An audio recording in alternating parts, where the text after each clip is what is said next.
있겠습니다. 할렐루야! 네, 하나님의 크신 은혜가 1월의 셋째 주일 또 예배를 드리는 우리 참교회 가족들에게 넘치시기를 주님의 이름으로 축복합니다. 네, 좋습니다. 제가 이제 드라마 거의 안 보는데요. 요즘 이제 이렇게 좀 이렇게 빠져서 보는 게 드라마가 생겼어요. 신사와 아가씨라고 이제 KBS에서 하는 주말 드라마입니다. 그런데 이게 보통 전형적인 한국 드라마예요. 그렇게 생각을 하시면 됩니다. 그런데 중간에 이런 에피소드가 나왔어요. 이제 남자 주인공 이 회장인데 이 사람이 산에 올라갔다가 미끄러진 바람에 머리를 다쳤어요. 그래서 잠시 기억을 잃었습니다. 그래서 22살로 돌아갔어요. 근데 이제 그것 때문에 자기가 진짜 사랑하는 여자가 있다는 거를 이제 잊어버린 거죠. 기억이 안 나니까. 그 사이에 진짜 거의 뭐 하여튼 서로 사랑하는 사이였다고 우기는 그 다른 여자하고 약혼을 하는 장면이 나옵니다. 그 장면 보는데 굉장히 고구마 먹은 듯이 답답했어요. 진짜 사랑하는 사람은 다른 여자인데 사랑하지도 않은 사람하고 약혼을 하는 이 현실 굉장히 답답했는데 저도 여러분 진짜 사랑하는 사람하고 이렇게 정말 이게 헤어져야 된다면 여러분 마음이 어떨 것 같아요? 네, 굉장히 괴롭겠죠. 오늘 본문에도 조금 비슷한 이야기가 나옵니다. 이게 바로 야곱의 결혼 이야기입니다. 자기가 사랑하는 것은 라헬인데 아침에 일어나 보니까 레아였어요. 네, 기가 막힌 일이죠. 네. 어떻게 이런 일이 일어났을까? 이게 사실은 이런 사건이 일어난 데는 그 외삼촌 라반의 장교의 속셈, 얄팍한 계산이 있죠. 예. 미모가 출중하지 못한 장녀 레아를 시집 보내려고 이 라반이 장꾀를 부린 거죠. 네. 그런데 이 사건을 통해서요, 결국 야곱은 아내를 4명을 두게 되고요. 그리고 이 4명의 부인을 통해서 남자만 12명의 자식을 얻게 됩니다. 그렇게 되는 이 시초가 바로 이 사건에 있어요. 네. 그러니까 신부 바꿔치기 이 사건에 있다는 거죠. 네. 많은 자손을 주시라는 하나님의 약속이요. 이런 방법을 통해서 이루어지게 되는 것을 보게 됩니다. 여기에 바로 인생의 비밀이 있는 것 같아요. 네. 인간의 얄팍한 계산과 잔꾀에도요. 하나님의 계획 아래에 있다라는 것입니다. 예. 하나님이 만들어 가시는 거대한 구원 역사의 흐름은요, 인간이 거스를 수도 없고, 또 그거를 바꿀 수도 없다라는 것을 우리가 발견하게 됩니다. 우리의 삶도 그래요. 분하고 억울한 일이, 닥쳤어. 근데 이게요, 시간이 지나서 보면 이게 도리어 성공의 디딤돌이 되기도 합니다. 중요한 것은 우리가 이 과정 가운데 좌절하거나 낭망하지 말고 하나님의 인도하심을 기다리면서 우리에게 주어진 삶을 최선을 다해서 살아가는 거예요. 그러면 역사가 나타나게 되어 있습니다. 그래서 오늘 본문이 주는 교훈을 생각해 보면서 우리 인생의 경영을 하나님께 맡기는 저와 여러분 되기를 주님의 이름으로 축복합니다. 좋습니다. 본문이 우리에게 준 첫 번째 교훈은 뭐냐? 행한 대로 받는 것이 세상의 이치다라는 거죠. 본문 23절 볼게요. 23절. 밤이 되었을 때 라반은 큰딸 레아를 데려다가 신방으로 들여보냈는데 야곱은 그것도 모르고 레아와 동침하였다. 아멘. 신부 바꿔치기죠. 2005년도 영화인데요. 정재영, 그 다음에 수혜 주연의 나의 결혼 원정기라는 영화가 있어요. 제가 굉장히 이걸 감동적으로 봤는데요. 여러분 나중에 한번 기회가 되시면 보시면 재밌을 거예요. 순진한 시골 총각이요.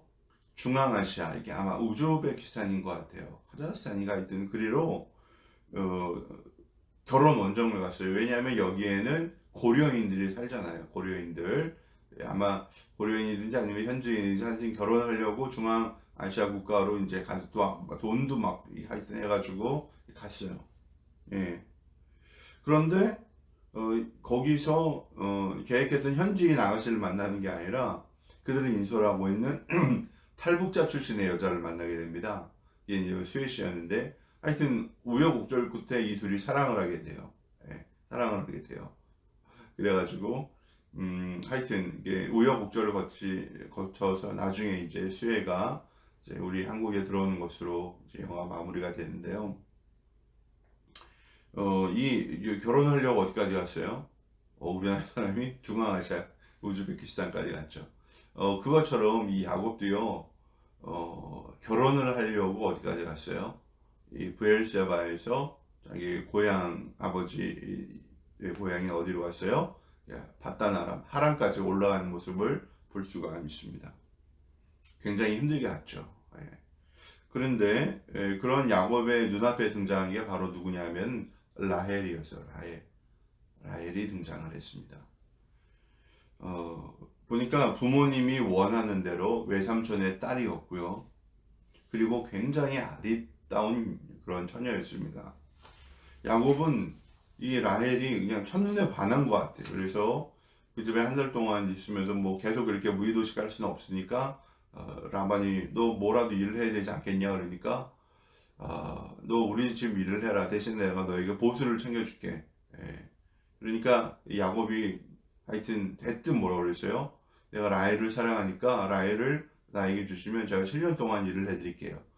아마 7년 일을 한다는 게 야곱이 아마 지참금이 없었던 것 같아요. 돈이 뭐 하나도 없으니까 몸으로 때운 거죠. 내가 몸으로 7년 때워드릴게요. 라헬하고 결혼하게 해주세요. 그래서 라반도 동의를 하고 하여튼 이 야곱이 쇠 빠지게 아주 7년 동안 열심히 일을 했어요. 목적은 오직 뭐예요? 라헬과 결혼을 하려고. 네. 그래서 여기 뭐 말씀 20절인가 이렇게 보면요. 7년을 뭐예요? 네. 7년을 며칠같이 보냈다 그랬어요. 네. 하여튼 그만큼 뭐예요? 열심히 일을 했다는 거죠. 그리고 이제 7년이 지나 잔치를 한 거, 동네 사람 다 불러놓고 뭐 큰 잔치를 벌인 다음에 그 다음에 이제 먼저 신부가 들어가고 그 다음에 이제 야곱이 들어왔는데 아침에 일어나 보니까 라헬이 아니라 누구였어요? 레아였다는 거죠. 어떻게 결혼할 여자를 알아보지 못할까? 이거 굉장히 신기하죠. 뭐 여러 가지 설을 이야기합니다. 학자들이 뭐 조명이 하나도 없었다. 아니면 신부가 면사포를 쓰고 있었다. 또 어떤 사람은 야곱이 완전히 술에 취해가지고 누가 누군지 알아보지 못했다. 뭐 이렇게 얘기하는 사람도 있어요. 하여튼 이 밤에는요 누가 누군지 알아보지 못하고 첫날 밤을 치르게 됩니다. 네. 이 아침에 대해서 아내가 바뀐 거를 알고 이 야곱이 어떻게 했어요? 라반한테 따지러 갔죠. 어떻게 내가 라헬하고 결혼을 하기로 했는데 내 신방에 레아가 있냐 막 따지니까 라반이 뭐라고 합니까? 예. 큰 딸을 두고 작은 딸을 먼저 시집 보내는 것은 우리 고장의 법도가 아니다. 예. 그러면서 야곱에게 제안을 하죠. 네가 라헬을 원하거든 다시 7년을 일해라. 그러면은 내가 라헬도 줄게. 그래서 이제 하여튼 일주일이 지나서 다시 이제 라헬을 하고 동참하고 그리고 또 7년을 외삼촌을 위해서 일을 하게 됩니다. 그러니까 이 야곱이 거의 무보수로 일한 게 뭐예요? 14년이에요. 14년. 아버지를 속이고 복을 받았던 야곱이 이제는 누구에게 속았어요? 외삼촌에게 속아서 7년을 더 일하게 됐어요. 14년. 여러분 이걸 보면서 어떤 생각이 드십니까? 남을 속이면요 자기도 속을 각오를 해야 한다라는 것이죠. 여러분 이 라반의 모습을 보면요 우리가 생각나는 사람이 있어요. 누구냐? 이건 라반의 동생 리브가 이게 야곱으로서는 엄마죠. 리브가 평범한 여자 아닙니다. 둘째 아들 야곱이 복을 받게 하려고 어떻게 했어요? 염소 토롯을 입히고 또 남편이 좋아하는 음식을 마치 에서가 사냥해온 음식처럼 꾸며가지고 이 둘째 아들을 대신 들여보내가지고 아버지의 남편의 복을 받게 한 이 인물이 리브가예요. 리브가 보통 여자 아니죠. 이 장교에 능한 사람이에요. 어떻게 털없는 야곱에게 이 뭐 염소 털옷을 입혀가지고 마치 에서처럼 꾸밉니까? 아, 이거 보통 정신으로 할 수 있는 거 아니죠. 어떻게 보면요, 이 집안에는요 사기꾼의 피가 흐르는 것 같아요. 아, 예, 좀 이런 장기에 능한 것 같아요. 여러분, 이것을 보면서 어떤 생각이 드십니까?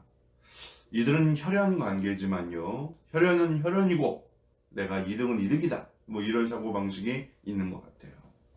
자신의 이익을 위해서, 내가 원하는 바를 이루기 위해서 가까운 피부치라도 이 속여먹는 일들을 이들은 서슴지 않습니다.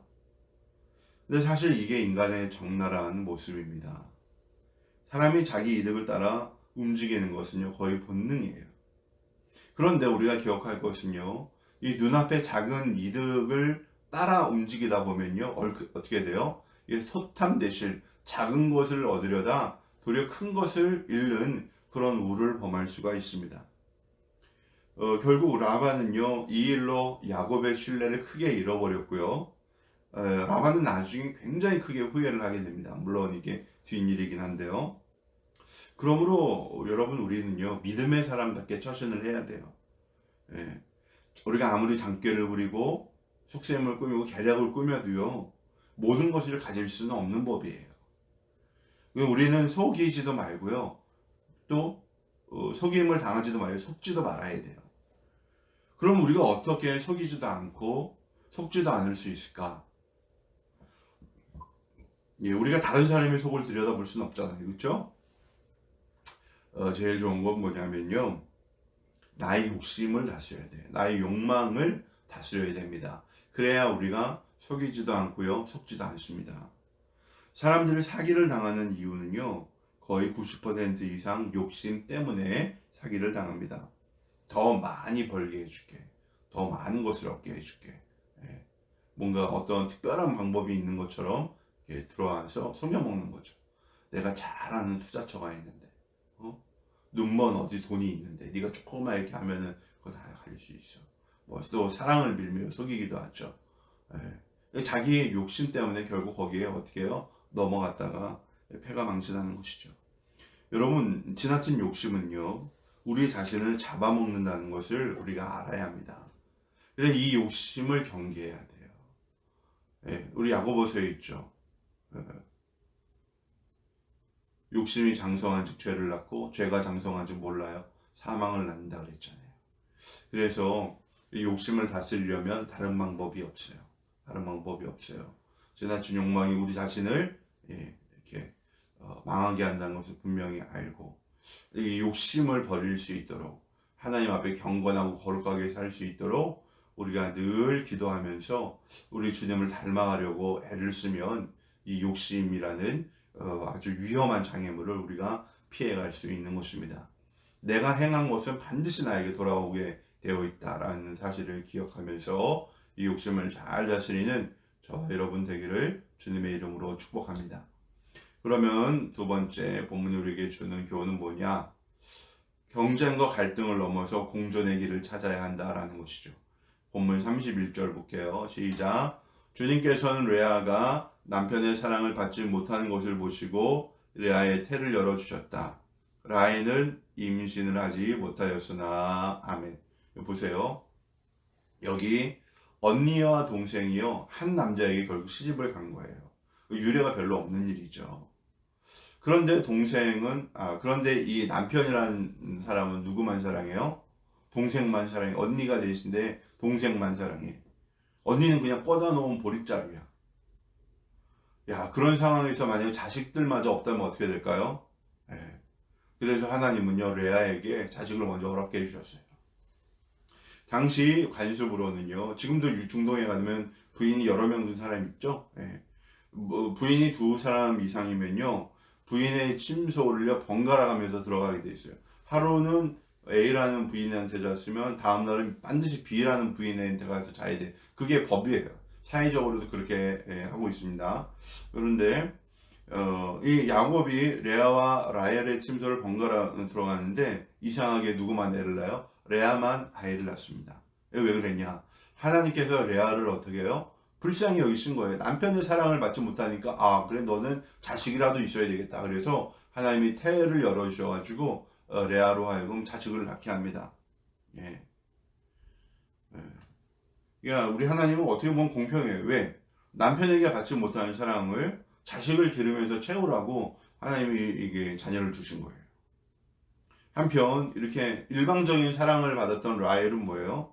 내적으로 굉장히 미성숙한 모습을 보여줍니다. 이 라헬은 아주 질투가 시기가 많았던 여자 같아요. 우리 앞으로 계속 살펴보게 되지만요, 라헬은 인간적으로도 신앙적으로도 굉장히 미성숙한 사람입니다. 이 얼굴은 용모는 뭐 몸매는 빼어나고 용모는 아름다웠을지 모르지만 내적으로는 좀 이렇게 아주 좀 이렇게 추한 모습이 있어요. 라헬에게. 이 겉이 아름답다고 해서요, 내면이 꼭 아름다운 것은 아닙니다. 그래서 우리가 외적인 아름다움이 아니라 진정한 내적인 아름다움을 우리가 어떻게 돼요? 가꿔야 한다라는 것입니다. 이 야곱의 일방적인 사랑이 결국 어떻게 했어요? 예, 레아와 라헬을요 경쟁 구도로 몰아넣었어요. 이 야곱은 형하고 뭐예요? 축복을 가지고 다투다가 경쟁하다가 결국 도망쳐서 외삼촌 집에 온 거 아니에요? 그런데 자신의 부인들 사이에서도 뭐예요? 경쟁 구도를 만들고 말았어요. 뭐 때문에? 자신의 일방적인 편애적인 사랑 때문에 부인도 사랑이 있어서 차별을 하니까 경쟁 구도가 만들어진 거죠. 그리고 이 경쟁은 후에 누구에게까지 이어집니까? 자녀들에게까지 그대로 이어져요. 그래서 여러분, 이 요셉의 형들이 요셉을요 팔아먹은 게 그냥 우연히 일어난 게 아닙니다. 부인들 사이에 사이가 안 좋으니까 이게 결국 이런 일이 일어나지 않았습니까? 예, 이거 굉장히 가슴이 아픈 일이죠. 적당한 경쟁은 필요해요. 그러나 이 경쟁이 지나치면 뭐가 됩니까? 독이 돼요, 독. 예. 경쟁은 하더라도 이 경쟁에 잡아먹히면 안 돼요. 경쟁이 선을 넘지 못하도록 해야 돼요. 그러면 우리가 어떻게 이 선을 넘지 않는 선의의 경쟁이 될 수 있을까? 이거는 좀 훈련이 필요합니다. 여러분, 유대인들은 하브루타를 해요. 하브루타. 제가 요즘 하브루타 얘기 많이 하는데요. 말씀을 가지고 토론을 하는 거예요. 이게 하브루타가.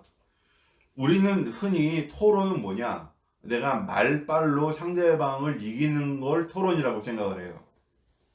그래서 논리적으로 차근차근 이렇게 논리를 전개해 나가기도 하지만요.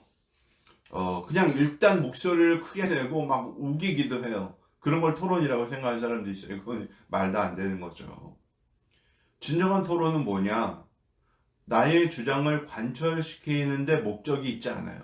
진짜 토론은 뭐냐? 모두에게 가장 좋은 방법을 찾아가는 것이 토론이에요. 내 주장을 가지고 이기려는 게 토론이 아니라니까요. 나를 얼마든지 바꿀 수가 있어야 그게 진짜 토론이 되는 거예요. 그리고 그 과정을 거쳐야 진짜 뭐가 돼요? 좋은 합의가 나오는 거 아닙니까? 이게 훈련이 돼야 돼요. 이게 훈련이 돼야 돼요. 우리가 누군가 대화를 하다 보면요, 사람하고 대화를 하다 보면은요, 어느 순간이 딱 되면요, 더 이상 얘기를 안 하려고, 됐어! 이러고 딱 끊어버리는 거 있어요. 이제 그런 태도는 좀 안 좋죠. 그러니까 나중에라도 차근차근 서로의 마음을 이야기하면서 어떻게 해야 돼요?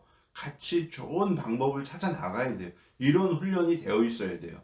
그래서 제가 이제 우리 아이들, 학생들 데리고 말씀 아브루타를 하는 이유는 뭐냐면, 이 토론의 훈련, 이게 공정한 경쟁을 통해서 남과 더불어 공존할 수 있는 길을 찾는 이 과정입니다. 이걸 통해서 지혜도 개발이 되고요. 이걸 통해서 모두의 협동심도 개발이 되고요. 이거를 통해서요, 논리도 개발이 되고요. 이걸 통해서 참 이게 굉장히 많은 장점이 있어요.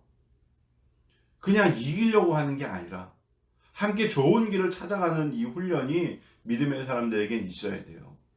그래서 제가 여러분 이게 성경 일독하고 그다음에 말씀 하브루타를 강조하는 이유가요, 여기에 진짜 지혜로운 삶의 길이 있기 때문입니다. 그래서 여러분 일단 성경을 읽으시고요. 그 다음에 또 우리에게 기회가 주어지면 이제 대면으로 만나면 같이 성경 읽으면서 이야기 나누고, 그러면서 하나님의 뜻을 함께 찾아가는 그런 훈련이 우리 안에 되어 있어야 합니다. 또 그렇게 할 거예요. 그리고 지금 우리가 코로나 때문에 자주 만나기 힘드니까요, 집에서 가족들과 함께 해보세요. 얼마나 행복한지 모릅니다. 자녀와 또 부부끼리 말씀 가지고 이야기하는 거죠. 그 가운데 하나님의 이 복음의 진리의 말씀이 가정으로 스며들어오는 거죠. 네, 스며들어옵니다. 그걸 통해서 우리가 정말 이제 행복한 삶을 살게 되는 것입니다. 이러한 기쁨을 누리는 저와 여러분 되시기를 주님의 이름으로 축복합니다. 그러면 마지막 세 번째, 인간의 장기 속에서도 하나님은 당신의 계획을 이루어 가신다라는 것입니다. 35절 볼까요? 35절. 그가 또 임신을 하여 아들을 낳았다. 그는 속으로 이제야말로 내가 주님을 찬양하겠다 하면서 아이의 이름을 유다라고 하였다. 레아의 출산이 그쳤다. 아멘. 보세요. 우리가 29장을 쭉 계속 보다 보면요. 레아가 루벤, 시므온, 레위, 유다 이렇게 4명의 아이를 줄줄이 낳습니다. 그동안 아이를 하나도 낳지 못해요. 그래서 이게 뒤에 이제 30장 말씀 보면요. 라헬을 너무 열받아가지고 어떻게 했어요? 자기 종 빌하를 하여튼 야곱에게 이제 보내서 빌하를 통해서 아이를 낳게 해요. 그걸 보니까 레아도 뭐예요? 자기 종 실바를 또 야곱에게 첩으로 줘가지고 실바를 통해서도 자녀를 낳게 해요. 그리고 이제 뒤늦게 이제 누구야? 라헬도 아이를 낳고 레아도 이제 아이를 낳게 되는데요. 이렇게 해서 어떻게 됩니까? 야곱의 자녀 아들만 12이 된 거예요. 출산 경쟁이 하여튼 12명이라는 대가족을 이루게 합니다. 이들이 얼마까지 불어나냐? 이집트로 들어갈 때 야곱의 후손으로서 이집트에 들어간 남자의 수만 몇 명인지 아십니까? 70명이에요. 70명. 예. 그리고 이 70명이 400년이 지나 나중에 이스라엘 백성이 어떻게 할 때 애굽에서 나올 때는 남자만 몇 명인데요? 60만 명. 아내 부인과 또 자녀들까지 하면 250만 명 정도로 이제 확 불어납니다. 이 고센 땅이 굉장히 비옥한 땅이었기 때문에 아마 이렇게 확 불어난 것 같아요. 한 명이 왔다가 12이 되고 이것은 이제 70명이 되고 이게 다시 수십만 명이 되었어요. 여러분 만약에 야곱이 처음에 원하는 대로 자기 사랑하는 라헬하고만 결혼을 했다면 어떻게 됐을까요? 네. 아마 자식 둘도 없겠죠. 왜냐하면 라헬은 베냐민을 낳다가 죽었으니까 12명까지는 못 낳았을 거예요. 그런데 이게 야곱이 하여튼 12명이라는 자녀를 얻는데는요. 세 가지가 어우러졌어요. 첫 번째는 뭐예요? 라반의 잔꾀. 동생 대신에 언니를 신방에 들어보는 라반의 잔꾀. 그 다음에 뭐가 있어요? 야곱의 눈먼 사랑. 오직 라헬만 생각하는 이 야곱의 미련한 사랑. 세 번째는 뭐가 있어요? 그리고 이 레아와 라헬, 이 자매 사이의 경쟁. 이 세 가지가 어우러져서 12명이라는 대가족을 이루게 된 것입니다. 하나님이 하시는 일이 참 기가 막힌 것 같아요. 하나님이 야곱에게 이런 말씀하셨어요. 우리가 앞장 28장에서 살펴보았죠? 너의 자손이 땅의 티끌처럼 많아질 것이며 동서남북 사방으로 퍼질 것이다. 이 하나님의 약속이요. 이게 실현이 된 거예요. 조금 전에 제가 말씀드린 라반의 잔꾀, 야곱의 직진 사랑, 그 다음에 자매 간의 질투, 이 세 가지가 이게 하나하나씩 놓고 본다면요, 뭐 그럴 수 있지, 그런 사건인데 이 세 가지가 하나님 계획 가운데 딱 만나니까 엄청난 일이 이루어진 것입니다. 여러분, 하나님은 여러분을 어떻게 사용하실지 아무도 몰라요. 그러나 우리를 우리 자신을 지금의 우리로 만드신 분은 바로 하나님이십니다. 하나님의 이 위대한 구원 계획 가운데 우리도 한 자리를 차지하고 있어요. 우리가 어떻게 쓰임을 받을지는 우리 자신도 알지 못해. 그렇지만 하나님이 저와 여러분을 통해서 우리 생명을 구원하는 귀한 일을 하시고 있다는 사실은 우리가 부인할 수 없습니다. 지금도 하나님은 당신의 백성들을 통하여서 위대한 구원 역사를 이루어 가지고 있습니다.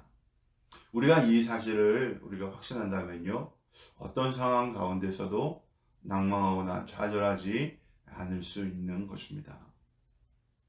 이제 말씀을 정리하려고 합니다. 여러분, 오늘 말씀 창세기 29장을 통해서 무엇을 배우셨습니까? 라반처럼 내가 이게 장꾀가 있었으면 좋겠다. 야곱처럼 이 눈먼 사랑, 나를 그렇게 사랑해 준 사람이 없을까? 아니면 내가 꼭 이기고 싶은 사람이 있는데 내가 그 사람 어떻게 이길 방법이 없을까? 뭐 이런 생각, 여러 가지 생각이 드시죠? 예. 근데 중요한 것은 인간의 장깨나 인간의 속셈, 이 모든 것이 다 하나님의 손 아래에 있다는 것을 우리가 이제는 깨닫고, 하나님이 인생을 경영해 가시는 것에 우리가 겸손히 순종할 수 있는 그런 마음을 가져야 할 것입니다. 여러분, 그래서 오늘 제가 중간중간에 드린 말씀 가운데 뭐 중요한 것들이 있어요.